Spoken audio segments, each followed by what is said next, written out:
I'm going to start by mentioning a film that I probably shouldn't talk about when introducing Rear Window, and that's the 1998 made-for-TV remake starring Christopher Reeve.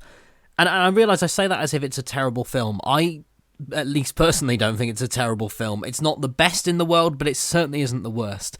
As I say, Christopher Reeve plays the lead character, and it was the first, and I think one of the last major roles that he took on following the spinal cord injury that left him paralysed. And that's worked into the film. He plays an architect facing life after a serious car crash.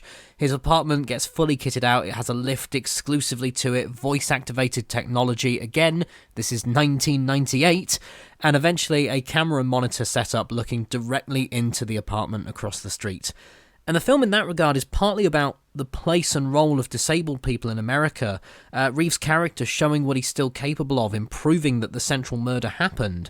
There's an element of confident anonymity as he communicates with the man he suspects via email, much more threateningly than James Stewart's L.B. Jeffries nervously does in a brief conversation over the phone in the original.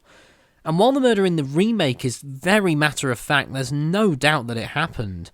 The original film has more ambiguity, which kind of brings out those ideas of suspicions and theories. And it gets us invested in that central mystery, with very little prompting from Hitchcock. And it kind of works just as well today in this age of true crime podcasts and TikTok detectives. And I think that's partly because nowadays we're aware of the darkness that's in the world, and it spawns this natural air of mistrust and suspicion, particularly through the lack of context that is the internet. We're very much asking who's the one contributing further to this dark society, who's pushing it on. And I'm going to use this term society quite a bit throughout this. And it's kind of been a word that's slightly tarnished, maybe become a bit of a dirty word over the last couple of years. You know, whenever a film like Joker comes out, you see the 5-word summary, we live in a society. And to some extent, I do mean that when I use the word society here. But while today we're asking who's pushing this darkness, when Rear Window was first released, the question was very much who's fracturing this idyllic suburbia. It comes from a point in American history full of suspicion, deep in the era of McCarthyism. Friends and family are analysing each other, fearing the worst, but it's not that someone they know is a communist, it's that their suspicions will be found out. The main character of Rear Window isn't really concerned with whether a murder has happened. As long as he's safe, he's happy to keep looking and guessing. There's finally some excitement in his life after 5 weeks of being cooped up in his apartment with a broken leg.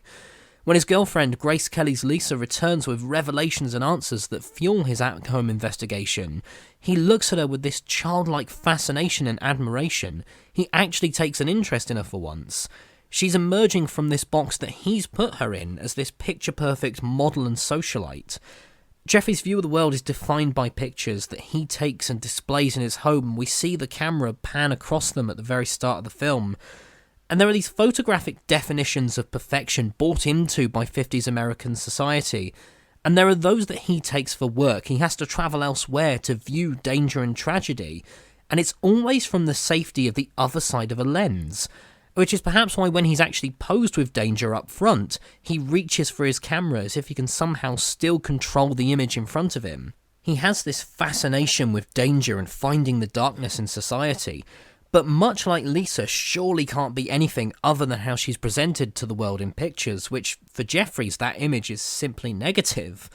Danger and threat surely can't exist on the suburban doorstep. But as he explores this much closer, he learns that the picture-perfect image of tradition might not actually be the case.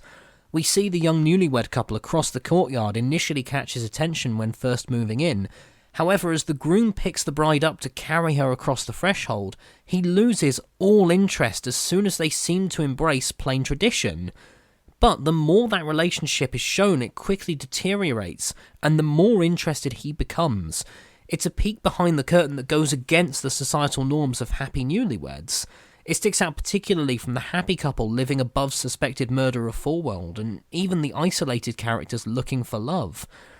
As David Lynch saw it, this has been paired with Blue Velvet this evening as a film that inspired it. The film had condensed the world down into one neighbourhood of apartments. For the film, there was a set of 31 apartments built, going from the basement of the soundstage to just below a raised lighting rig. 12 were fully furnished, and some had running water. The life inside them collects to show a range of changing societal norms and also ways in which Jeffrey sees his relationship with Lisa going. Society's aware of the fact that it's changing, but nobody wants to admit that they're a part of the reason suburbia is shifting, because despite being separate points, there seems to be a belief that confronting that change also means acknowledging the darker side of things. Meanwhile, Blue Velvet is based in a time in America after this change. The darker elements have fully come through, but people are simply choosing to ignore them by continuing to embrace a perhaps outdated and beyond fractured ideal. When it came to writing the introductions for these two films, I unexpectedly found it easier to talk about the David Lynch film than I did this one. I was initially running with the idea, I wrote this for Blue Velvet and have slightly tweaked it since, that while Rear Window says you can look at the darker side of the world, but you must face the consequences, Blue Velvet says that you can look, but what you see will always stay with you. And that may have been the way that Lynch viewed both films, having said that he found the ending of Rear Window hokey. But of course consequences must be faced, and maybe these consequences are what stay with the characters and shift their perspectives of the world and each other. As I say, Jeffries is less concerned with the murder, and more that Forwald will look across the courtyard and realise what he's been piecing together, whether it be true or not. I should say here that I think Raymond Burr, who would go on to be TV's Perry Mason, is the best performance and bit of casting in this film. It's this brilliantly shifty performance that captures a threat that's unaware of the fact that he's a threat, and also that he's being watched, all largely shown from a distance. I think he's brilliant, a large part of why the themes of suspicion work so well, and why we become engaged in that initial case of whether the murder happened, and subsequently trying to prove it. He's the point which goes most against the idealistic vision of Americana, one which David Lynch would grow up in and show alongside the opposite side in a number of his films, not just Blue Velvet. But that's a film which holds the idea that you can decide how much you acknowledge or embrace the darkness of society and reflect it in yourself once you've seen it. In Rear Window, when it comes to the reflection of traditional standards in a changing society, we see Lisa, or perhaps Jeffrey's image of her, in a changed form that hasn't completely shed the old glamorous image.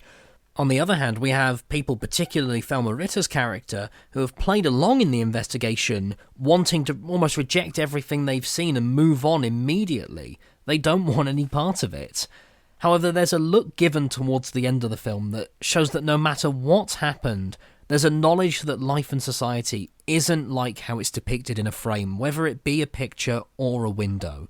And that look beneath the surface will stay with them and maybe lead to further suspicions. But like in Blue Velvet, whether someone chooses to show that or ignore it is a different matter. Thank you all so much for your time. I really hope you enjoy Rear Window.